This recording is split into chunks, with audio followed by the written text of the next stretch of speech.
Bon, si le projet se retrouve enfermé dans les tréfonds d'un tiroir, c'est pour mieux ressortir alors. La mort de Walt prend les studios au dépourvu et la plupart des films qui vont suivre font partie des projets abandonnés par le papa de Mickey. C'est comme cela que les souris Bernard et Bianca vont sortir de leur cachette avec plusieurs projets de scénario tant les livres sont riches. Finalement, l'histoire retenue va se centrer sur les 2 premiers romans de la série, The Rescuers et Miss Bianca. Et là, bingo, ils tiennent enfin la bonne histoire. Une histoire qui contient tous les éléments du succès, des personnages attachants et un mélange d'action et d'émotion.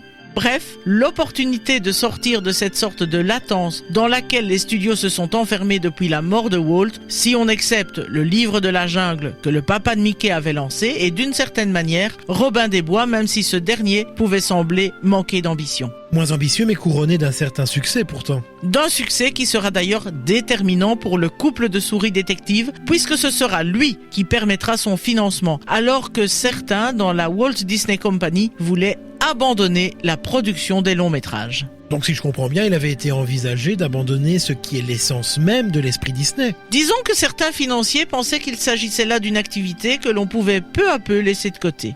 Il faut dire que nous sommes à une période charnière. Walt est décédé et la succession n'avait pas été envisagée. Et l'équipe historique d'animateurs vieillit. La plupart sont maintenant à la retraite. Bref, de là à penser que l'art historique Disney est amené à disparaître, il n'y a qu'un pas.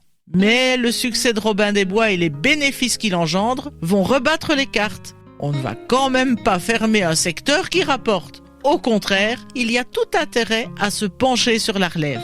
Donc si je comprends bien, on part sur une nouvelle équipe alors. C'est l'un des Disney's Nine Old Men, Eric Larson, qui sera chargé du recrutement et de la constitution d'une nouvelle équipe qui se lance alors sur 2 projets. Le premier, Scruffy, une adaptation du livre de Paul Gallico qui raconte l'histoire d'un macaque berbère de Gibraltar durant la Seconde Guerre mondiale. La production reprenant trop d'éléments des films précédents sera vite abandonnée au profit du second, Les Aventures de Bernard et Bianca. Allez, ça y est, on y est, voilà le projet mis sur les rails. Eh bien non sans difficulté. Il y eut d'abord une première version basée sur le premier livre de Margaret Sharp.